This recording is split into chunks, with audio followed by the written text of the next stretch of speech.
আজকে গল্পটির নাম সৎ বোন। এর বড় মেয়ে, এ বাড়ির মেঝো মেয়ে। তো এ বাড়ির ছোট বোন। ছোট বোন বড় বোন এবং কি মেঝো বোনের সৎ বোন হয়। এখন ওকে মর। এই এখানে ময়না দেখিস না তুই? কোনো কাজ কাম শিখিস না? করে তো শুনেছি আপু। তুই শুনেছিস ভালো করে? এখানে ময়লা কি? আমি শুনছি আপু। ভালো করে শোনা যায় না? আচ্ছা আপু, এবার থেকে আর ভুল হবে না, আমাকে মাফ করে দাও। মাফ? তোর গলার ভিতর দিয়ে দেবো। ওরে তুমি আমাকে এরকম অত্যাচার করো না, আমিও তো একটা মেয়ে।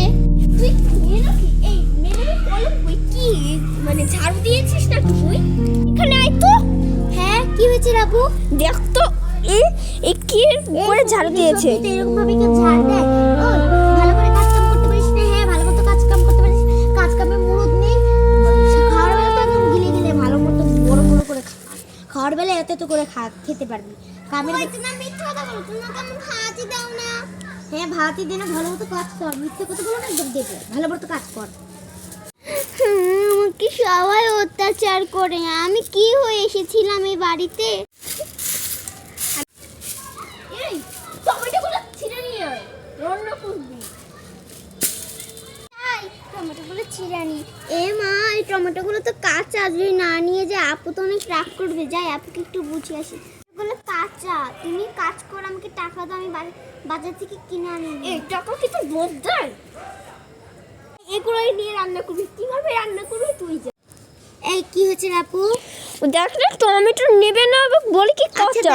এমনি তো টমেটোগুলো কাঁচা খাইতে স্বাদ লাগবে না, আমি টাকা দিচ্ছি, ও টমেটো কিনে নিয়ে আসে। টাকা মেডিং দেবে না? তাহলে আমি কিনে নিয়ে আসছি। কেন তুই যাবে কেন? আর সমস্যা নেই, আমি নিয়ে এসছি। আমি এমনি তো বাজারে যাব। না না, ওকেই পাঠানো লাগবে। আচ্ছা আচ্ছা রাখ। কিছুক্ষণ পর, এই বোন আমি টমেটো এনে নিয়েছি, ওকে রান্না করতে বল। ঠিক আছে, এই যা রান্না কর।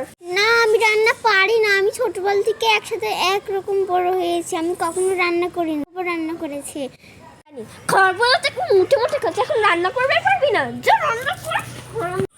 খাবার যদি নষ্ট হয় একবার মেরে ফেলবো। আপু কি যাও, যে শব্দে রান্না করব। রান্না করে না তাহলেই পাবি।